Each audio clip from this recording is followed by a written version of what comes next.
The style of the film is very explicit, in your face. I mean, in terms of the mise en scène, the costume design, the set design, the use of objects within it.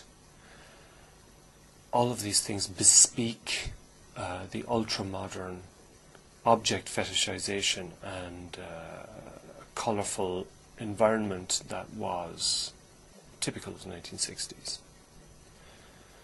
So we get a strong use of colour and shape in this film. We get very elaborate and deliberate geometries employed in the design of the frame, the design of the imagery within the frame, that is, of the film. And transparent or reflective surfaces are often used. There's lots of use made, for example, of tinted perspex or plexiglass, which allows a modern look and also allows the camera to see into spaces that it would otherwise be excluded from. Likewise, the editing of the film often seems abbreviated. Scenes seem to end slightly too early, as it were, to be taken completely seriously. It always lends an ironic edge, the way in which a shot or a scene or an encounter ends just that bit too soon. It gives a kind of a disorienting effect to what we see that makes the proceedings seem arch or perhaps camp. In other words, having an ironic attitude to what they're displaying themselves. Another aspect of the film that deliberately, let's say, acknowledges its own pop art characteristics are the references to comics. I mean, comic books, serial storytelling of images. Within the film we see this acknowledged several times because Marcello reads comics, he has a collection of classic comics. But also stylistically the film often breaks up the frame, the basic film frame, into several different frames within it, in such a way that would be considered typical of comics. So the design, if you like, the visual design of the film is influenced by comic books. And as such it anticipates the adaptation of an Italian comic book made by Mario Bava in 1968, a film called Diabolic, which again uses this breaking down of the comic book frame, of the film frame rather, in comic book style.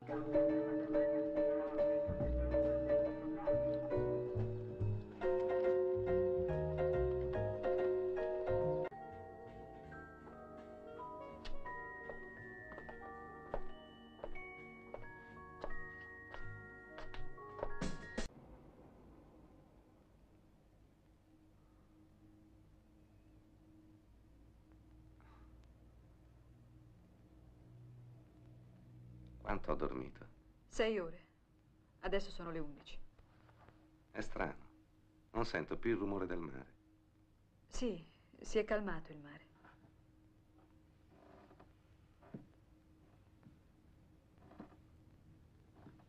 Carolina.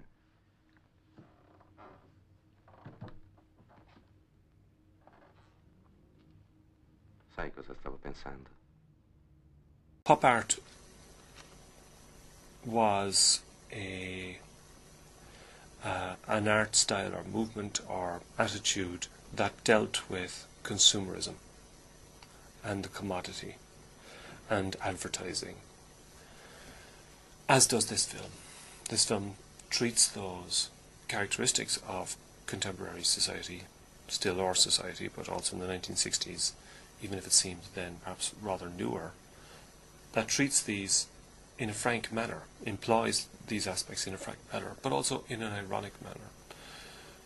Pop art, if you like, has a double face, one of celebration and one of critique. So it offers an ironic representation of that which it also fetishizes, showing how we have come to rely on objects, so showing how we have come to rely on commodities, even as it traces the deleterious effect of this reliance on human relationships. And hence again, I think, the presence of death and this antagonistic relationship raised to the nth degree between the sexes as represented in the film, so that the sexes become not husband and wife, let's say, or not initially, but rather hunter and hunted. It's a difficult question. What is a film about? In a sense, every film is just about itself and has no referent outside itself, or seems to refer to other works of art rather than real life as such. However, we can certainly contextualize La Decima Vittima in terms of the Italian society of the time in which it was made. Italy, very recently, remember, only 20 years previously, had been on the losing side in the Second World War. It was a country that had been laid waste by bombing, by two separate invasions, one by the Germans, one by the Allies, by the British and the Americans, and had subsequently suffered a kind of occupation by the Allies.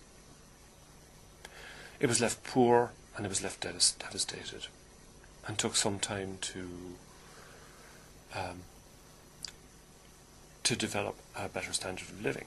Increasing urbanization and so on and increasing industrial production led ultimately in the late 50s and early 60s to what was known as the economic boom.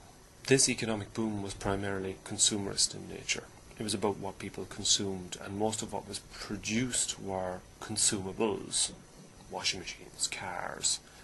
Now, many films of the period, including La Dolce Vita, The Sweet Life by Fellini, including La Notte, for example, by Antonioni, both films that featured Marcello Mastroianni as the male protagonist. These films deal with the effect of the economic boom, the effect of sudden affluence on Italian society and on its ethical schemes. This is also a theme in other films by Antonioni, in which we see people, wealthy people normally, people of leisure, and therefore people who really ought to have time to enjoy their lives, suffering a kind of crisis of direction. Now, if you like, this crisis of direction, this crisis or sense of inadequacy of our ethical schemes of human relationships, or at least of how to operate human relationships in relation to wealth, in relation to the changing status of technology in our lives, in relation to increased leisure, the inadequacy of our ethical schemes is extrapolated and projected into the near future in La Decima Vittima. So what we have really is the coexistence or the juxtaposition of the ancient and the modern in the film. The modern is present in terms of the visual design of the film, in terms of its editing, in terms of its the efficiency of the life that it portrays, so that, for example, a brothel, a roadside brothel, called a relax station or something like that, if I remember, becomes a kind of a hospital where the prostitutes wear these rather antiseptic nurses' uniforms. Life seems terribly efficient, convenient, and so on,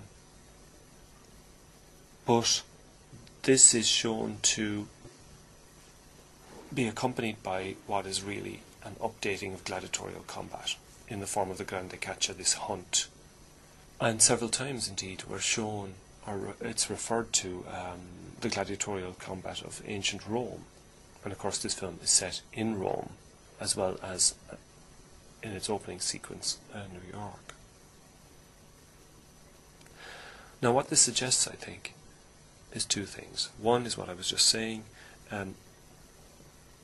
affluence or consumption or technology has outstripped morality. What humans seem to require, what human society, how it seems to function, is still through a kind of a sacrificial mechanism, where the victims are killed in this grande caccia for the entertainment of others. This seems to be what holds society together, at the same time as people live in ultra-modern, technological, convenient surroundings. On the other hand, you can also see this juxtaposition of the ancient and modern as being a kind of allegorical point made by the film. What I mean by this is that the ancient is Italy and the modern is America, or at least American culture as it comes to be adopted in Italy.